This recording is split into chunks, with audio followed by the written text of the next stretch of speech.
We're gonna do the activities here. I'm saying as a group for the Yeah. debrief. That's the debrief. Yeah.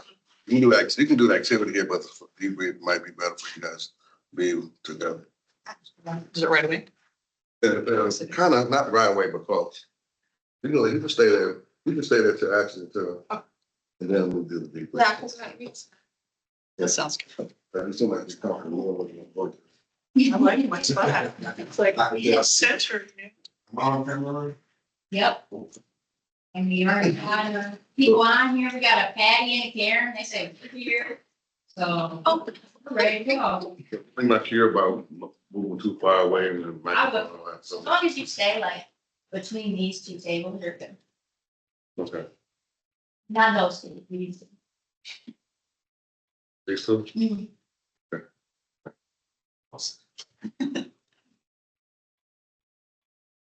So welcome, everyone. Welcome. I have a large crowd of like 6 people in the room, and I'm not sure how many people we have online, but welcome to creating an inclusive organizational culture.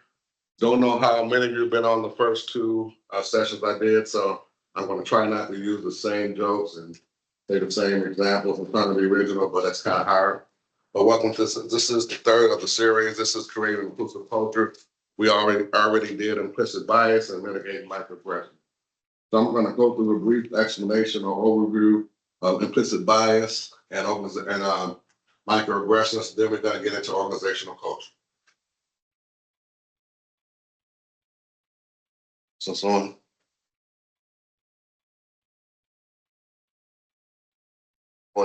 How come it was working the whole time? It was working. The clicker was working. I am a professional. I did test it before, but it wasn't working. Now it's not moving at all. There it goes. Yeah. So again, if you attended any of my sessions before, I like to do ground rules to make sure everybody's on the same page about how we're going to proceed. So I want you to look at these for a moment and be sure that you're okay with the ground rules. So everybody look at that for a minute and on the chat, let me know if you guys are okay or if you have any questions about the ground or comments. Or if you want to add anything. Thumbs up. Okay. So again, I mentioned this earlier, I'm going to kind of give a brief definition of DEI, implicit bias, and microaggressions. We're really going to talk about culture. We're going to have people an exercise on your own culture experience, and then talk about organizational culture. And then at the end, give you some information on building and creating an inclusive environment, and then have some discussion on reflections and call to action towards at the end. Again, if you have been on these calls before, you're probably tired of hearing about my background and who I am, but that's who I am. Born and raised in Flint. Anthony is my name, and it's my dad's idea to put a V in front of Anthony, so that's why I go by Van. Retail experience, worked at Meyer for a number of years. Consumer goods and manufacturing, worked at Kellogg for a number of years. And my last job before I came here was director of training at Muskegon Community College. Doctor of Education from Cornerstone University in 2021. And I currently teach business classes there and communication classes. And my current title at Bronson Healthcare is Diversity, Equity, and Inclusion Consultant. I'm going through that fast, and some of you have already heard. Probably was impressed the first time, but maybe not now. All right, so here's the CME credits. Again, we're going to be sending you these slides out, but if you want to screenshot it or take a shot at it now, we will be sending these out to you. But you also know from the past, this is a sensitivity on time within 12 hours. So I'll take a moment for you to capture that. Okay.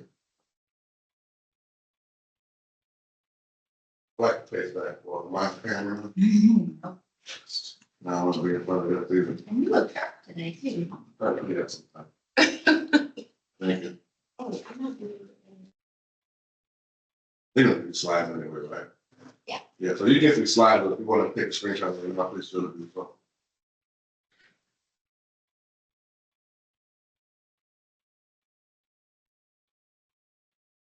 Okay, so introductions. Again, those of you on the call, we're not going to ask you to introduce yourself by name, but I always like to have this as an idea about who you are, who you think you are. You guys can do this in the room as well. This kind of in the chat is, what do you think your closest friend will say is your best trait? So Lexus got the chat, so we'll kind of see what you're saying. And here we got you guys to go around the room and answer this question.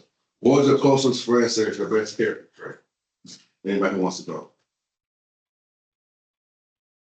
Yeah, An encourager. encourager. Okay. What would you say your best friend would say your best character? Loving. Love it. Patient. Kind. All right. Showing up. Showing up. What about you, Lexus? Dr. Johnson said good energy. What would you say your best friend would say? My best character trait. Keep it clean. We want to keep this clean.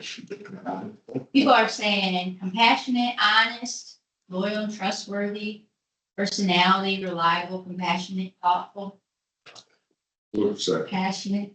She don't even want to answer that. Right, she hasn't answered the question. She's trying to skip it. I'm trying to figure it out. I just have so many good ones. You can put it all in one package and then just say it. We got some more kind-hearted, sense of humor, passionate. What's yours? I would say probably my integrity. I would say my friend said. Okay.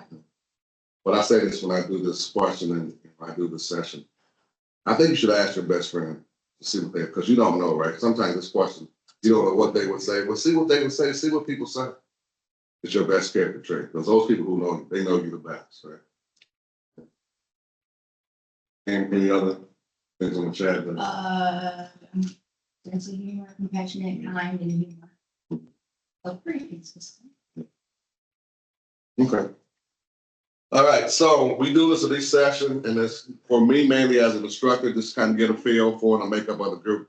We did this at the last two sessions, so in the chat, if you are born between 1918 and 1940, please raise your hand so we can get a big view for anybody in this room. If you fall in that category, you can stand up and raise your hand. If you have anybody in the chat that you see is them from that generation? Yeah, silent. Well, typically, a lot of those folks are retired. I don't know if I told you when I first started doing this, a mistake I made. When I started with this group, I said, please stand up if you can. I didn't mean it that way. I don't do it anymore. I still repeat that because people still say, well, I always say it was a mistake. People still Generation, if you were born between 1946 and 1964, please stand or raise your hand. Or in the chat, see how many people have baby boomers. We got a couple hands up. Okay. And I'm a baby boomer. I'm a baby boomer. That's the fourth one, the characteristic of baby boomers is get a job, get out the house. Don't care if you're happy or not, just go. Someone said, why retire if you do what you like? There you go. That's true. Exactly. That's it. Very true. All right, Generation X, if you were born between 1965 and 1980 in the room, you can raise your hand on the call. So we have two Generation X folks in the room. We got about 6, 7 online. Of course, one of the main characteristics of Generation X folks. You got a lot of them? One of the main characteristics of Generation X folks is prove it to them. They question authority. So they're really about continuous improvement. Again, this is not about whether or not you agree with your generation. This is a generalization characteristic. Someone said they retired January 2025. Congratulations. I'm looking for them. Yeah. I'll check that too.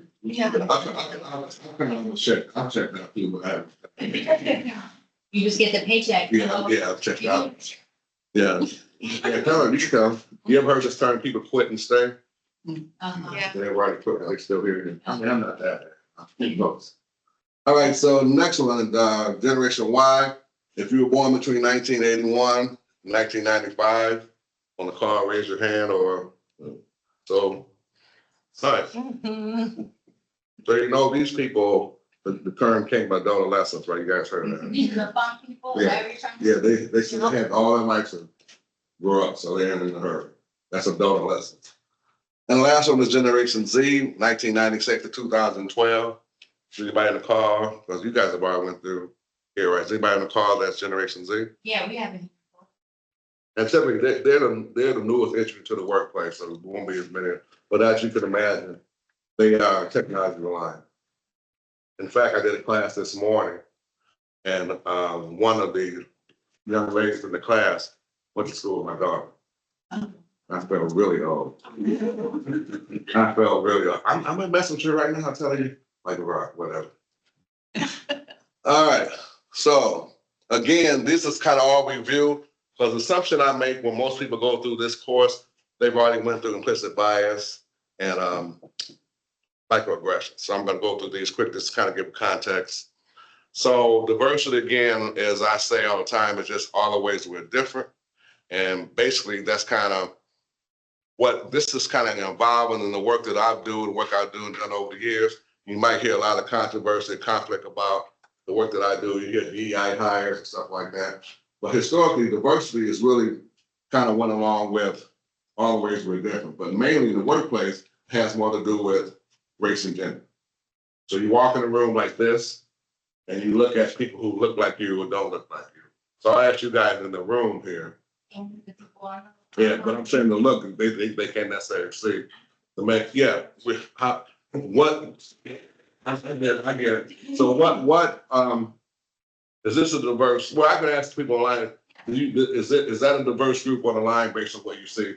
And if you guys in the room, would you feel like this is a diverse group from what you see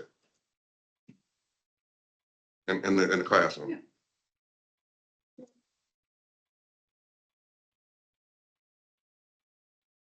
Not hugely diverse, but this is pretty diverse compared to. Yeah, and typically, if you're a woman or a person of color, when you walk in a room, you're looking for people who look like you. And then that's because, again, historically, diversity is typically associated with race and gender. So if you start going further, the next step will be inclusion. So now when you look for diversity, you look for, okay, is this place inclusive? So I say this about being inclusive all the time. It's one thing to have a seat at the table. It's another thing to have a voice.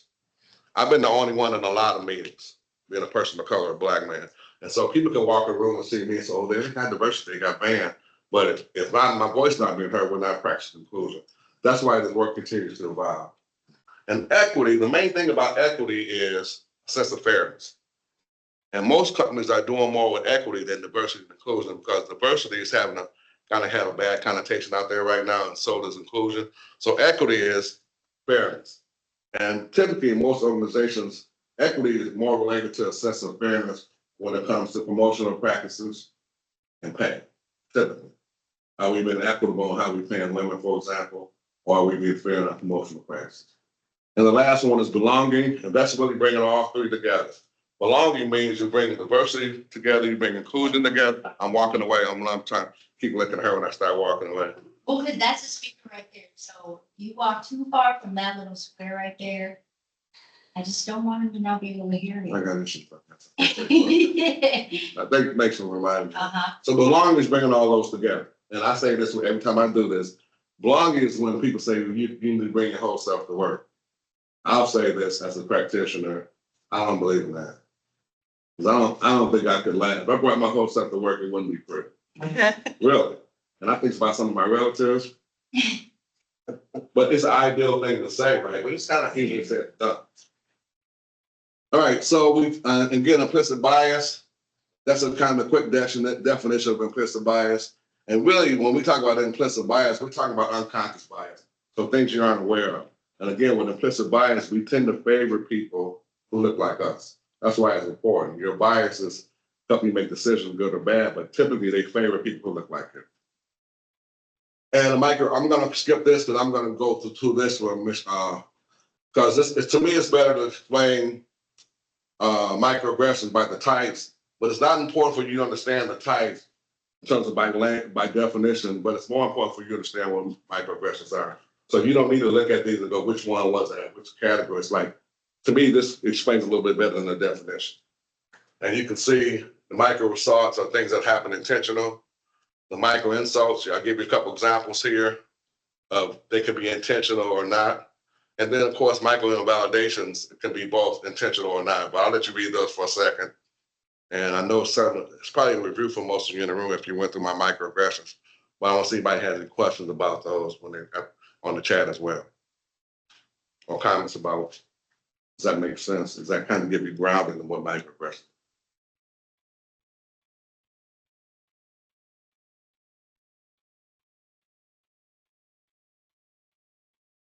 And of course, when I do this work in microaggressions, I always ask the same question. And it's a rhetorical question, but I always ask the question whether or not it makes any difference to you, whether or not it's intentional or not. I ask people in the chat as well. Does it make it? I'm gonna ask you guys in the room, based on what you know, how it's defined, and what you've experienced. Does it make, if someone commits a microaggression towards you, does it make any difference to you whether or not they did it intentionally? And I ask the chat and see if people respond. I said, nope. What about you guys in the room? Does it make any difference to you whether or not they did it intentionally or not? Does that factor into your response? It's intentional, it's a little more. It's harder. What do you guys say? Say it factors into my response. Nevertheless, it still is what it is. And the thing about microaggressions, a lot of people don't know they commit a microaggression. You think they know. And I ask that question because sometimes it's hard to know whether or not they intended to do it. Doesn't change that they did it. But that really kind of dictates their response. Dr. Johnson said, for me, if I know them, it could make a difference for how I understand them, but it still hurts. And then someone else said, yes, they might be unaware. I believe in the benefit of the doubt. Yeah. And the other part about microaggressions is huge is how much energy people want to expend to educate people on what they said. And again, I know I say this when I do microaggressions, but it does happen for women almost 3 times as much. And so women get exhausted about correcting people. It's my job to correct people all the time. So that's why microaggressions is kind of tough. In this session this morning, we talked about that. And a lot of times people ignore it. And they don't want to deal with it. But to me, if you in your workplace, if this is a big deal, it's going to be a toxic environment. So it has to be dealt with if it's persistent. All right, so now we're going to talk about why we're here. We had a quick review of system bias and microaggressions. Now we're going to talk about organizational culture. So on the chat and in the room, if I say to you, what is your organizational culture like where you work at? What would you use to describe your organizational culture? And on the chat as well. Someone says, so what is your organizational culture like? How would you describe it? What things come to mind when you think about organizational culture? Don't forget to look at them. Too. Hmm? Don't forget to look over at them too. So what things come to mind when someone said, describe based on how you define organizational culture, describe for me what that looks like in terms of how you define it in terms of your organization.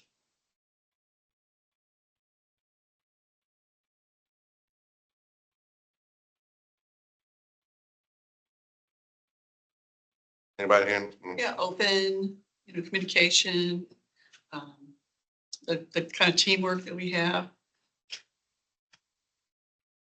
Fun. Better yet, what is organizational culture? How do you define that, even aside from your organization? What is organizational culture? And how do you define the term? Atmosphere. Atmosphere? What are they saying? Anybody, what are they saying on the chat? Someone said it's diverse. Someone said it's siloed with growing pains, values, ways of beings, and expectations of employees in the organization, the way folks show up and interact with other coworkers and those that they serve, and then vibe. I would add to that, probably the nuances of an organization that influences wanting to come to work, influences how we work together. If we don't work together, just influences the whole communication piece. Okay. So let's look at the textbook definition of organizational culture. There's a shared pattern of beliefs, values, assumptions, and behaviors that distinguish one organization from another. Because each organizational culture is different based on whatever your organization is, right? And the way I describe organizational culture is simply, it's the way we do things around here. Because you have policies and procedures, people, when you start with an organization, they'll kind of share, here's our policy, this is our procedure. But sooner or later, someone's going to tell you how we do things around here. But the challenge with organizational culture is, unlike policy and procedure, it's not written down anywhere. And if you talk about diversity, equity, and inclusion, it's it's a challenge sometimes, because if organizations that say we believe in diversity, equity, and inclusion, we want people to think out of the box, and then you come here and people say we don't do that here, it flies in the face of DEI. But people well intended when they tell you how things work, or because they don't want you to get in trouble, get fired, or something like that. But the fact of the matter is, it flies in the face of DEI, because if we're open and being inclusive, then you should be able to say what you need to and be part of it. So that's the difference. And organizational culture, because it's not written down, to me is the biggest challenge when you're brand new to an organization, because you don't know unless you do something, unless someone tells you. But that's why it's so important. And most people leave organizations because of the culture. But they'll tell you something in the interview, this is how we do things, and you get here and it's totally different. But that's why it's important. That's why we're talking about it today. Anybody have anything to say in the chat? Okay. So here's a question for the room and for the chat. Is departmental culture different than organizational culture? Who sets the tone for the organizational culture?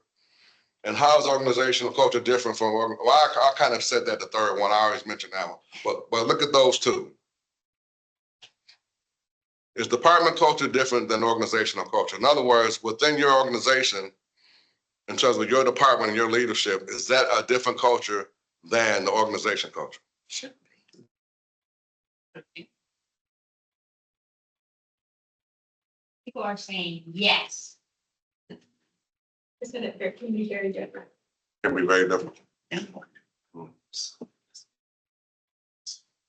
Who sets the tone? Who sets the tone in organizations for how the organization culture is? Who sets the tone for that? I would say, I think each person contributes to the tone. And the tone is set by whoever is perceived as the leader. What would you guys say? Hey, Brandon. What do you guys say? Who sets the tone for the organization culture? The leadership team. The leadership team? Is it strictly leadership, or is it? Who sets the tone? Who sets the tone? It should be set. Leading.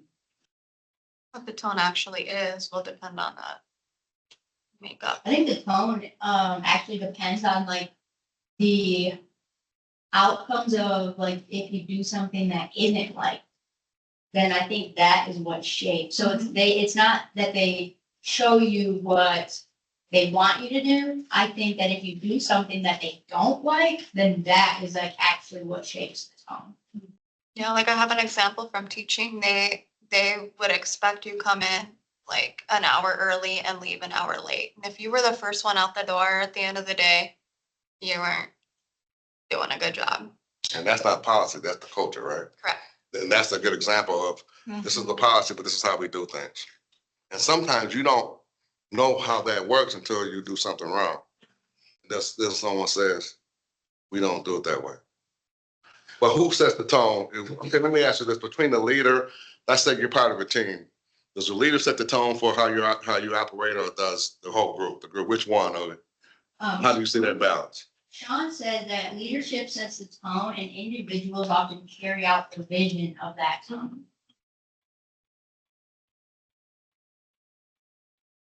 I see Jen Tom posted in the chat. Yes, 100%. I think each person contributes to the tone.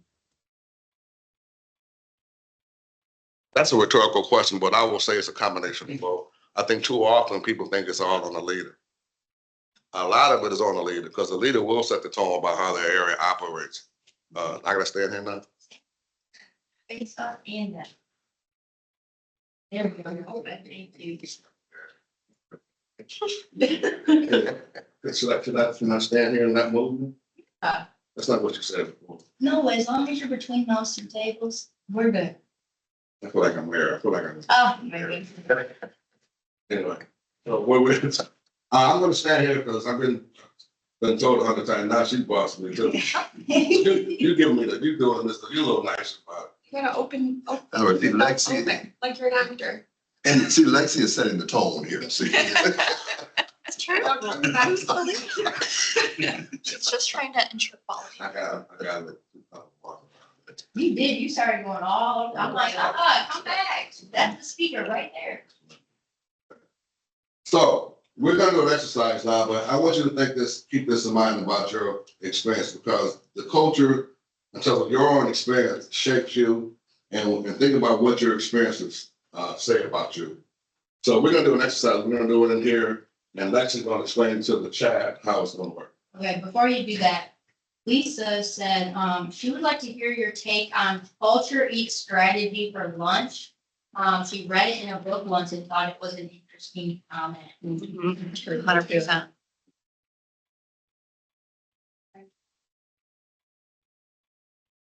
I can have some other see what else the person says. I'm instructed with other people have to say. Does anyone in the room or in the chat has a comment or that question? Here? Yep, so, she just wants to hear the take on the phrase culture eats strategy for lunch. Perspective, I don't want to really, I ain't talk, anyone here has a perspective on that. Share. I'll share mine. Just want to see if anybody else will share.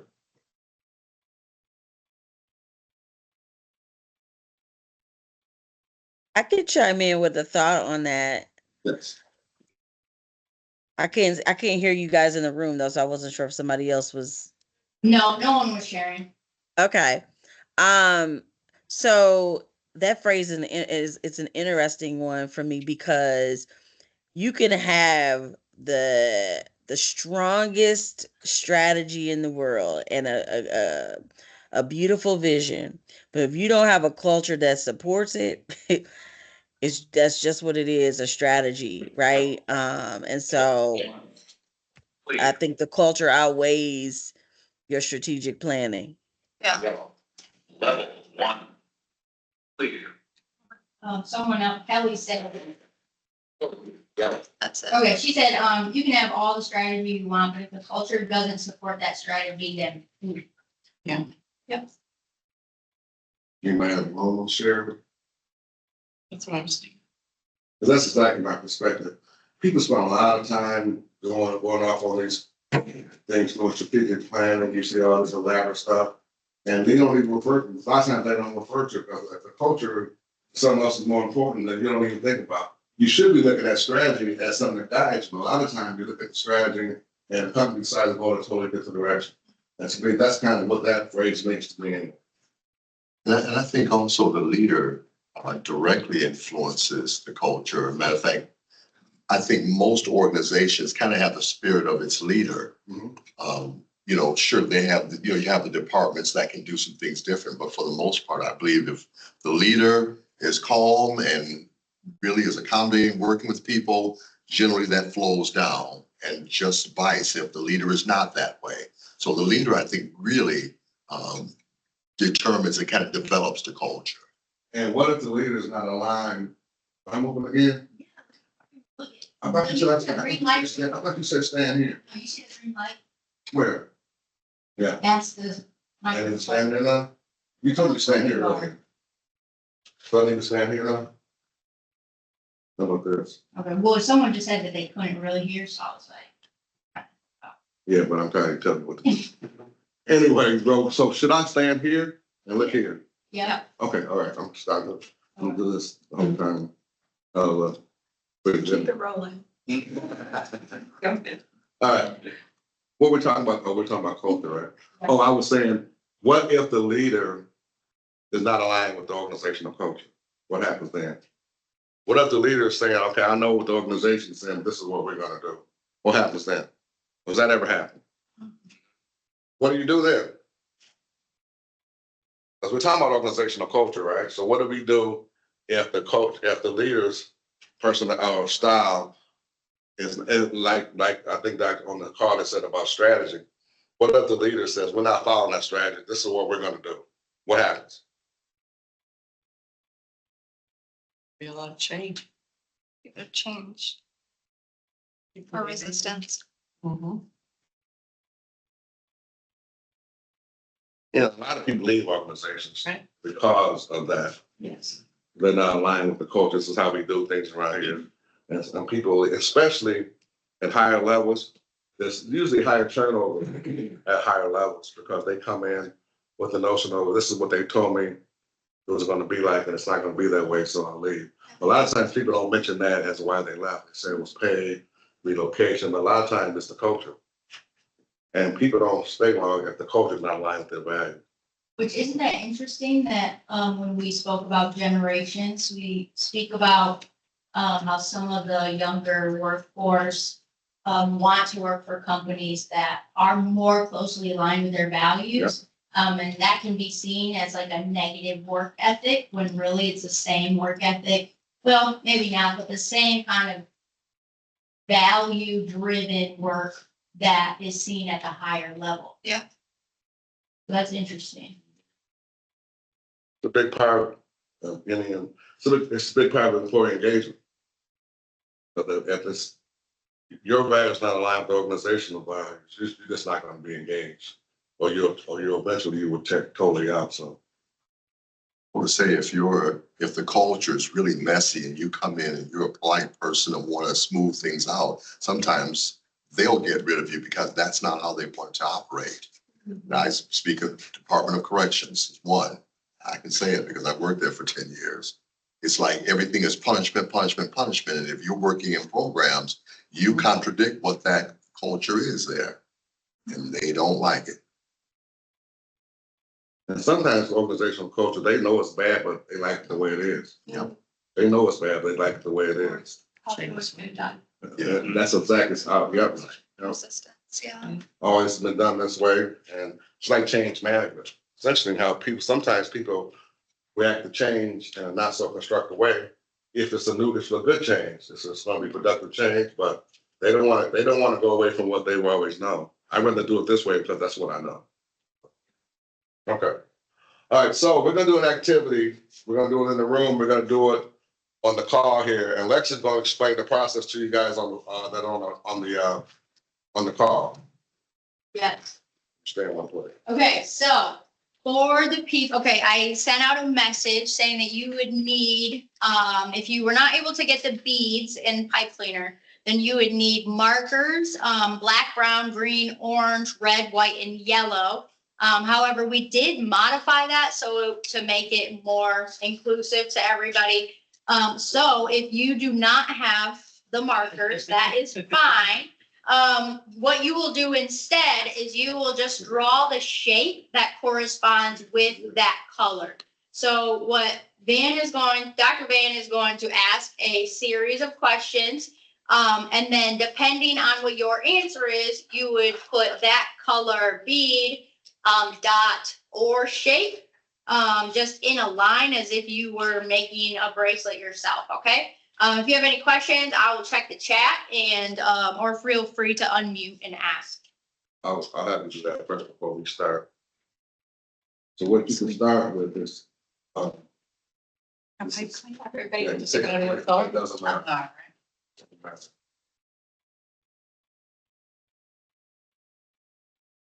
So this is my loose activity. Sometimes I wake up, put stuff out because adults are worse than kids. I touch stuff. You guys are really good. Yeah, you guys had, you had, Might have been looking I at heard it. Lexi I just touched. I was waiting almost that. Like, how do you know? Yeah. any questions from the chat?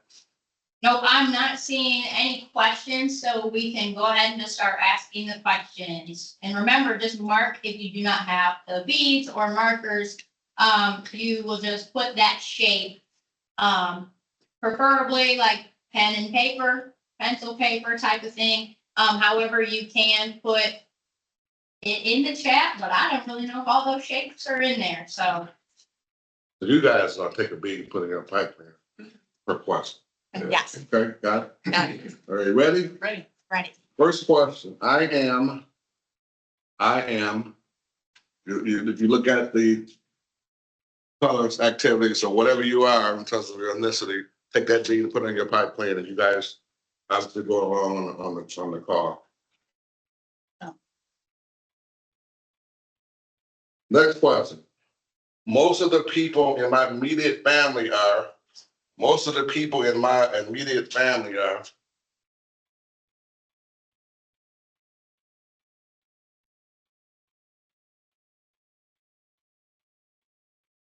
Next question, most of the people in my extended family are.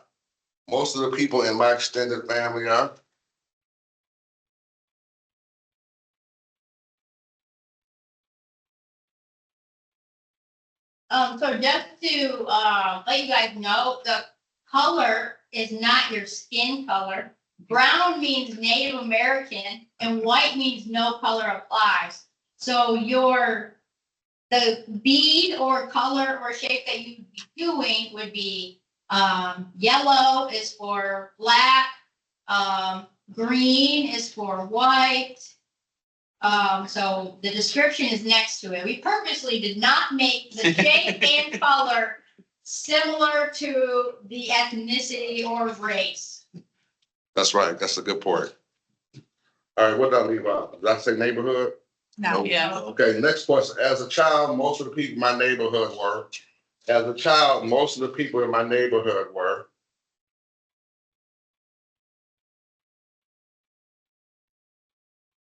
The next question. As a child, most of the people who came over to my house were. As a child, most of the people who came over to my house were.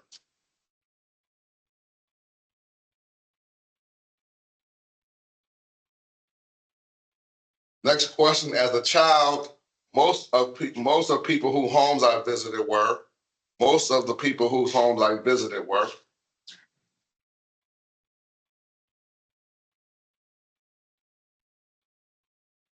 Next question. As a child, most of the kids I played with were. As a child, most of the kids I played with were.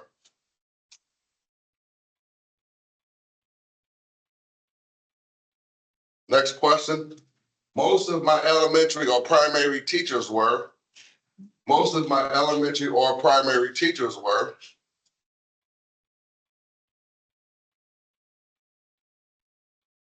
Next question. Most of my high school or secondary teachers were. Most of my high school or secondary teachers were.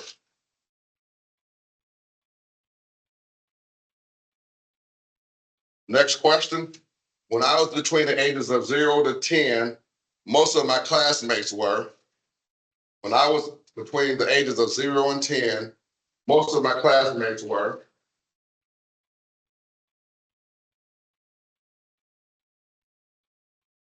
Next question. As a child, most of the people I admired were. As a child, most of the people I admired were.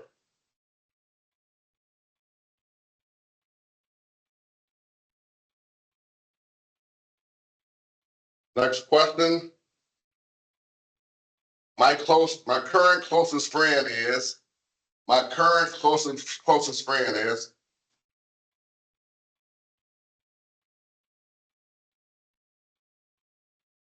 Next question. I like this question here.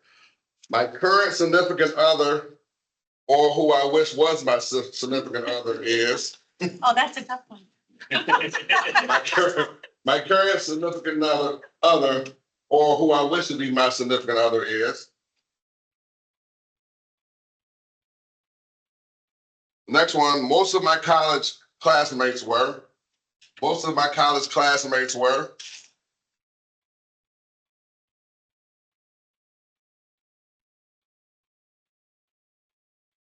Next question. Most of my college professors were. Most of my college professors were.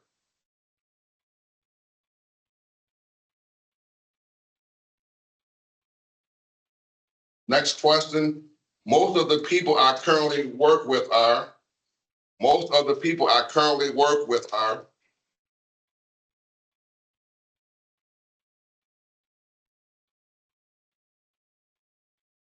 Next question. Most of, did I say college professors? Yes. Yeah. Okay, that's they currently work with? Yes. Okay, so the next one is, most of the people I spend time socially with socially are. Most of the people I spend time with socially are. Most of the people I spend time with socially are. Right that wrong. Next question. The person I consider my mentor is. The person I consider my mentor is.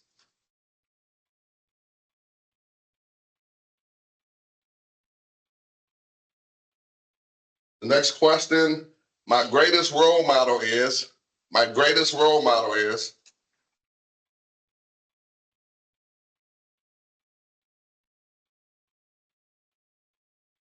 Next question.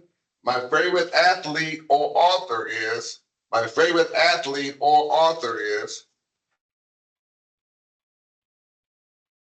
Are you guys storing these or you putting them on? Because I'm here. No, That bouncing all over the place, man. That bouncing all over the place. Next question. Most of the musical artists I listen to are.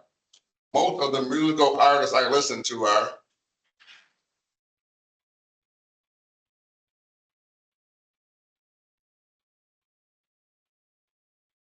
The next question is, most of the actors or actresses in TV shows and movies I watch are.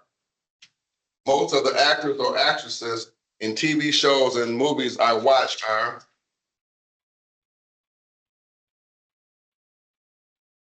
And once again, you can only have one beat for each answer. Oh, it could be multiple. Yeah, Okay. it could be multiple.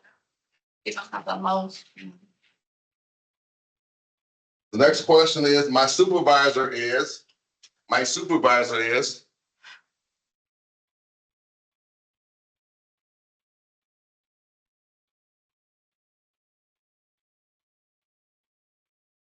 And the last question is, the population I serve is predominantly what? The population I serve is predominantly.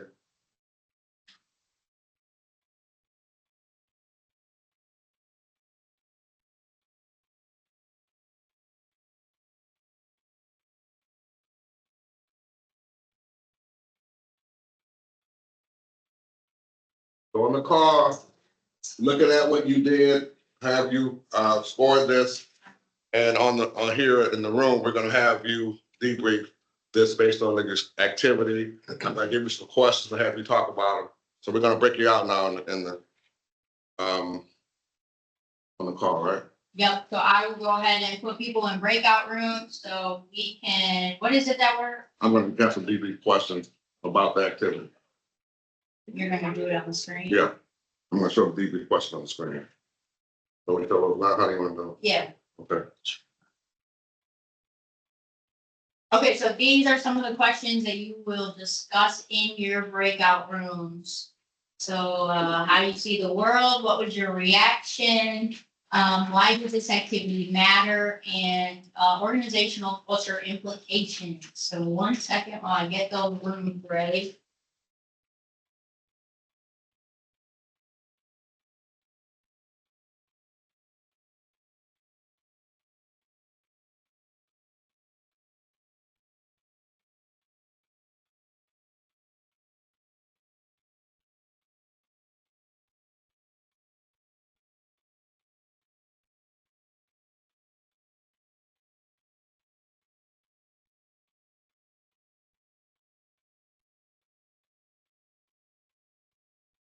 If you guys want to, you go ahead and start having a discussion based on those questions.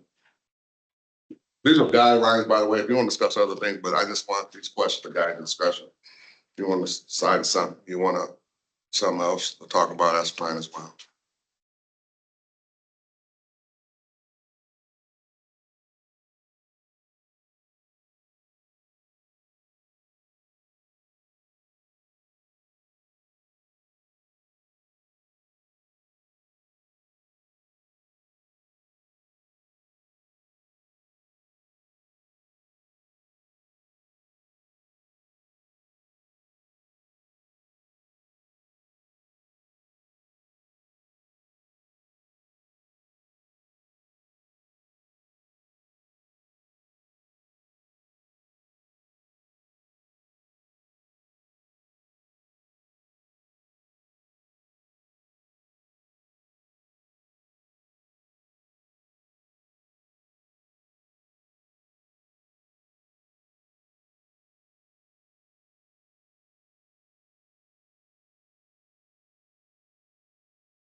you know, different, much not my immediate family. I'm also just a white person, so. Right, but anyways, like, but we also lived in like. What neighborhood, and I would, yeah, like, you know, just bring out school. Yeah, I grew up in Las Vegas, so we have a very large Hispanic influence. I remember it was like in second grade. And I like spoke Spanish fluently. I forgot.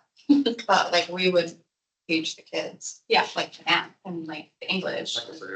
Really being a teacher to them. I feel like that's kind of where it started. So then I moved to the UP in Michigan and that was just. Oh, yeah. Like. Yeah. And then I came here. Yes. It's terrible. The questions are back up here, by the way, so the guys are. Then you and that. Oh, yeah, I was there for 16 years. I suffered. You suffered. I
Tree and junior high, in high school, Highland Park, we had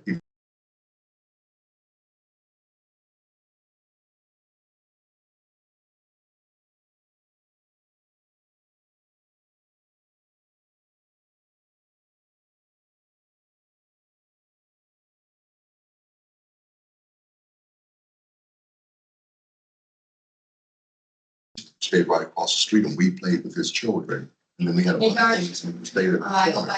So. saying your name correctly, we're finishing up the breakout. They lived in So we can hang out for just a couple more minutes and then we'll bring everyone else back. And we play with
Oh, please go.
I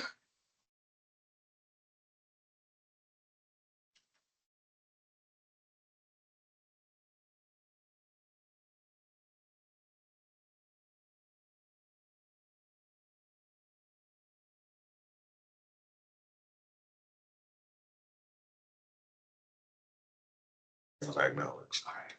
And all, you're doing it can also play into implicit bias and microaggressions also. Big time.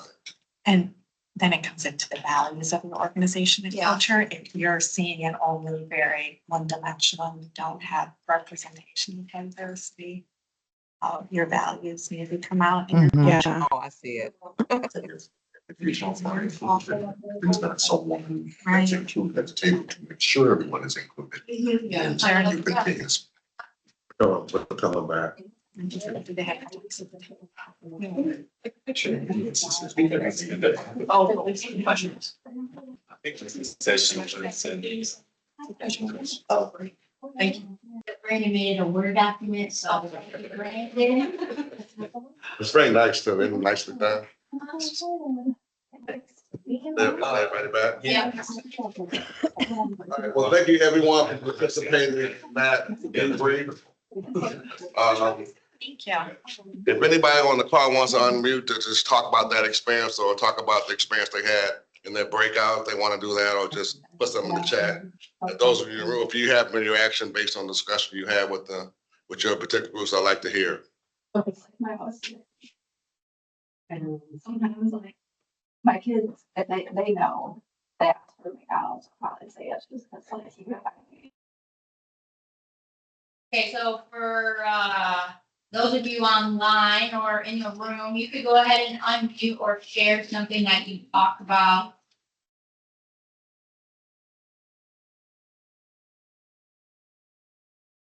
Well, in the room, we just shared how culturally, looking at our beads and seeing that, I mean, it can obviously impact us if we're all just one color, you know?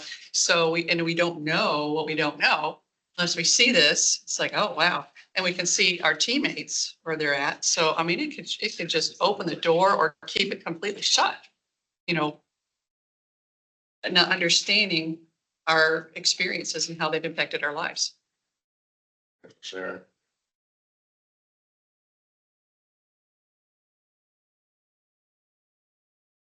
On the call, you don't have to share, unmute if you want to, but if you want to share in the chat, just in general, your reaction to the exercise or what came up for you when you discussed it in your breakout. And the same with you guys in the room.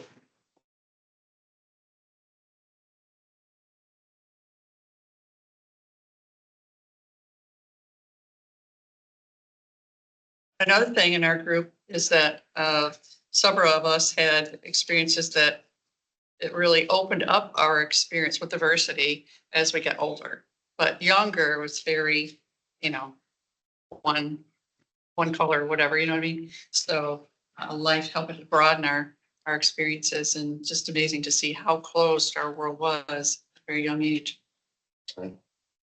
Someone said the people we are around when we are children will influence our beliefs and values. So how does this experience impact the organization that you work for? Or does it? I mean, this is the individual cultural experience, but how does that impact the organization that you work for, or does it?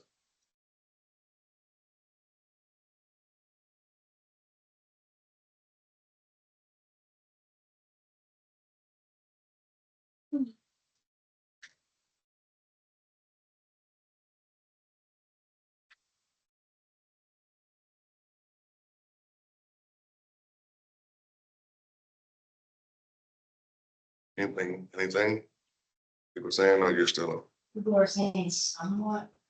somewhat? Okay, what about you guys in the room? Yeah, we definitely so did. Yeah. I mean, you bring your experiences to the workplace, right? Yeah. So that's why it has huge organizational implications, because you bring this to the workplace, you bring your experiences, and that impacts organizational culture. One of the things about this activity is it's not meant to invoke emotions, but sometimes it does. Because a lot of times individually you want to be somewhere else than where you are. Or you look at it and go, man, I wish I was more diverse. I wish I had different experiences. But again, this is your experience, is your experience. You only can grow from it. So it's not meant to invoke any kind of emotions for you to get, but it does affect people psychologically, especially when they're going through filling out the beads and they see all of one color. But it's not meant for you to be that way. It's meant for you to learn from and say, hey, here's where I am, here's where I want to go. Yeah, someone did say that, I think I need time to process this, but what it did do was bring a lot of awareness. And then someone else said, yes, unfortunately, it can shape bias. Yeah, perfect. Okay. All right, so we're gonna go on and do a couple other things and then wrap up. This is gonna work. I don't know why, No, is it the batteries or something? that could be. There we go. So again, back to culture and talk about inclusive culture. These are some, I'm not gonna read them all, I'm just gonna touch on a few of them. What are some elements? How did you know it's an inclusive culture? How did you know whether or not it's inclusive? Here's some of the things you will see in a culture that's inclusive.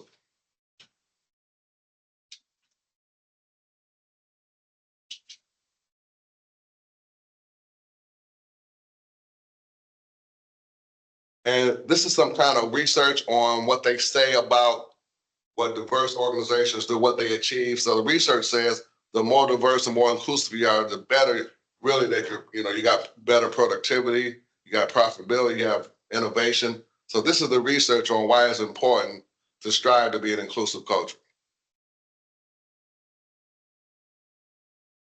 Again, some of this we kind of talked about, but here are some of the challenges or barriers to an inclusive culture. We've already talked about implicit bias. You see resistance to change, lack of education and awareness, microaggressions, all things you would think of in terms of some of the barriers to having an inclusive culture. Anybody have any questions or comments on any of those?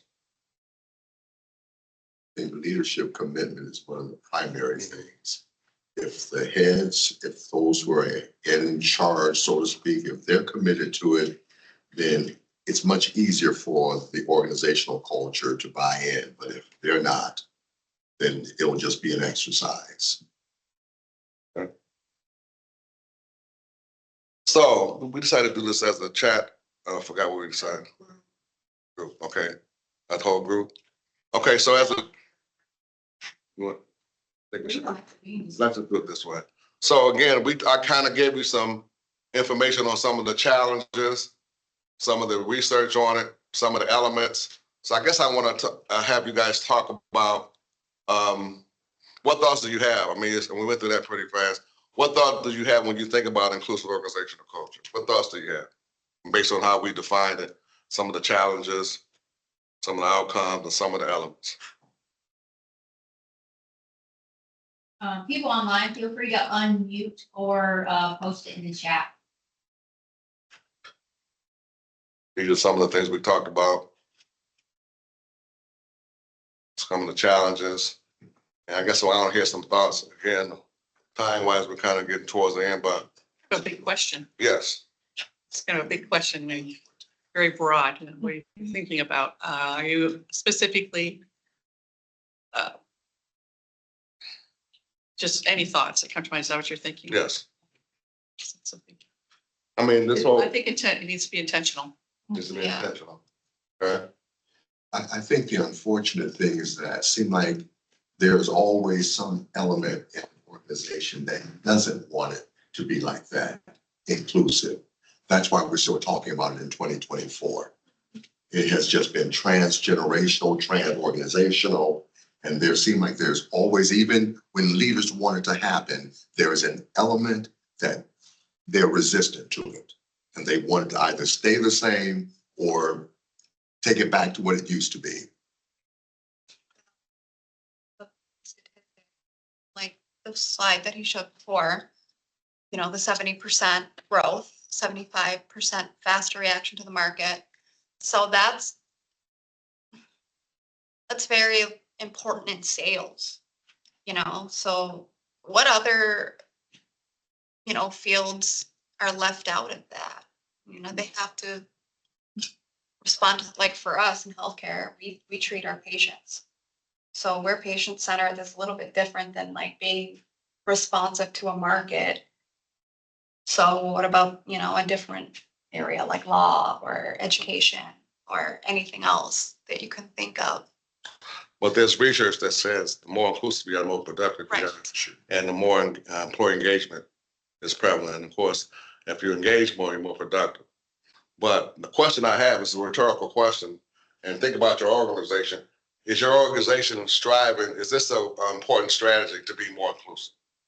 I mean, everybody could do better, but I think you have to ask yourself from a strategic standpoint or anything else, is this important? Do you see your organizational culture striving to be more inclusive?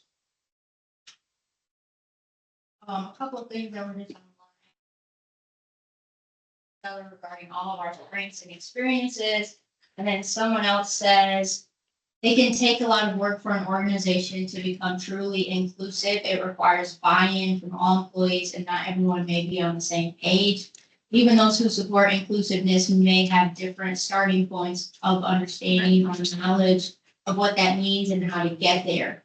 And then someone else says, inclusiveness is a team effort, and continued education or training is an ongoing process. I'm gonna go for a while. I know there's not a common understanding of what inclusive. What are we doing? How do we know if we're doing? I mean, I've been doing this for a while, but when you talk to people about being inclusive, they don't, typically some people don't know what that means. That's why I spend all this time making sure I explain what it looks like, because you have to know what it looks like in terms of that behavior if you see it. So what's your role? These are all things that we can do. Again, we talk about organizational culture being part of leadership responsibility, but it's also incumbent upon us as well. So these are some things that you can do in terms of creating an inclusive workplace. One of the things I always say to people in the workplace is, part of it is own your own inclusion. A lot of times people think it's just the organization's responsibility, and so they choose not to be involved, and then they say, I'm not being asked for my input. But all of us have to own our own inclusion, be part of the process.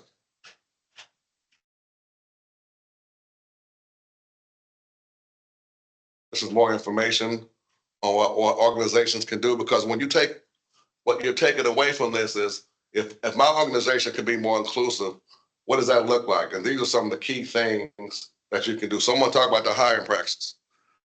Attract and retain diverse talent. That's a big one. And some organizations don't focus on that. They say they do, but they don't. Or they're required to have a diverse slate of candidates to pick from, but it doesn't require them to pick a diverse candidate, but they check that box and they did that. Educate and train employees. Employee resource groups is a best practice. We just launched them here at Bronson, by the way. Promote the business case. Why is it important from a business case for DEI to be important in terms of innovation, in terms of being more productive? And it really has really direct correlation to the degree of employee engagement.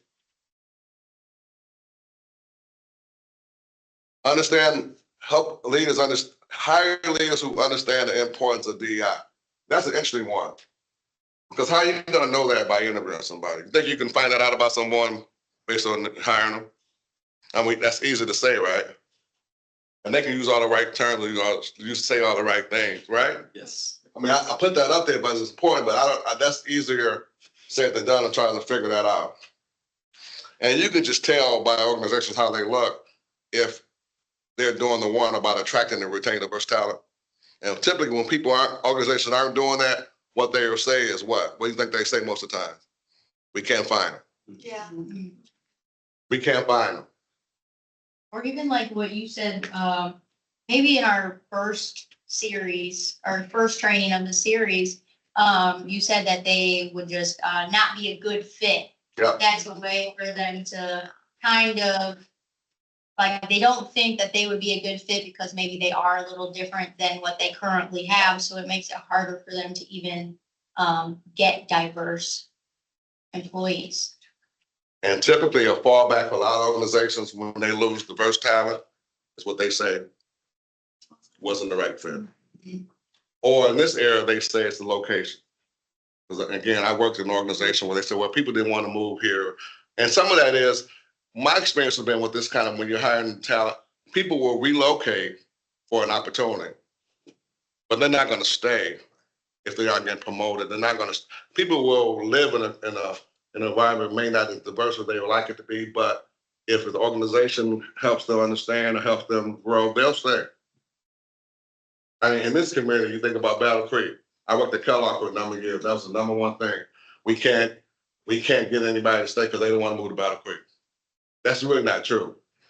You can't get them to stay if you don't treat them right. All right. So with the time we have left, we can just do that as a group as well. On the chat, you can comment. And again, in terms of processing, some people can process right away. Some people need to think about it. So I guess what I would like to do before we close is have anybody look at these questions and see whether or not they have anything that they processed so far after going through this, and then we'll close. And they can comment on the chat. You guys can comment in here.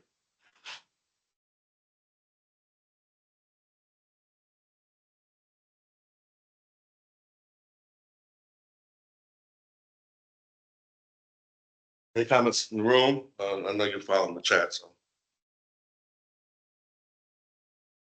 Well, I can say for me that the 3 courses have helped to expand my understanding of the diversity, the equity, and inclusion, the wording, because I can tell for me there's been some resistance because I didn't understand, and the different, fears maybe that go along with opening up to the wide, you know what I mean?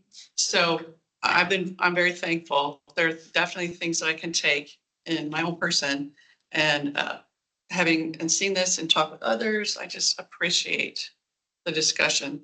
And I definitely want to do this beat exercise at work. I think it would be awesome. And open up more conversation.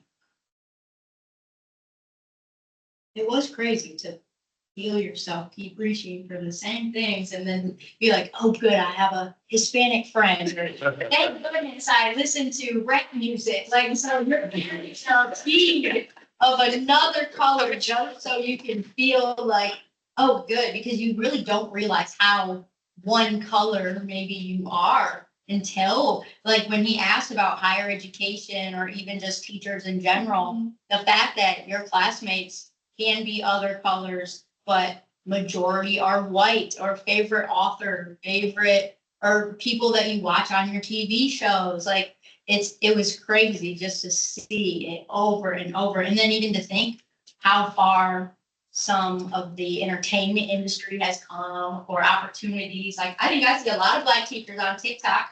But, and so maybe kids in 20 years with maybe the big challenge, theirs might be more diverse than ours. So, I mean, maybe we can hope for that. And again, that activity is not, it's not to invoke emotions. Because some people do feel bad about it, because you can feel it when they start filling it out and they have to pull in the same beat every time. Like, man, look at my life has been. But it's not where you are, it's where you're going. And we all tend to be with people who look like us, think like us. That's what we tend to do. So it kind of lets you know where you've grown or where you have to grow. So. Someone said it's good to reflect on the unwritten culture of the workplace. I appreciated naming some achieved efforts in the breakout group. Okay. Anything else on the chat? Anything else you guys want to share? Okay. Well, again, this is the you're gonna get these slides on Lexi. This has the CMEs, and this is my contact information if you guys want to have more dialogue on this.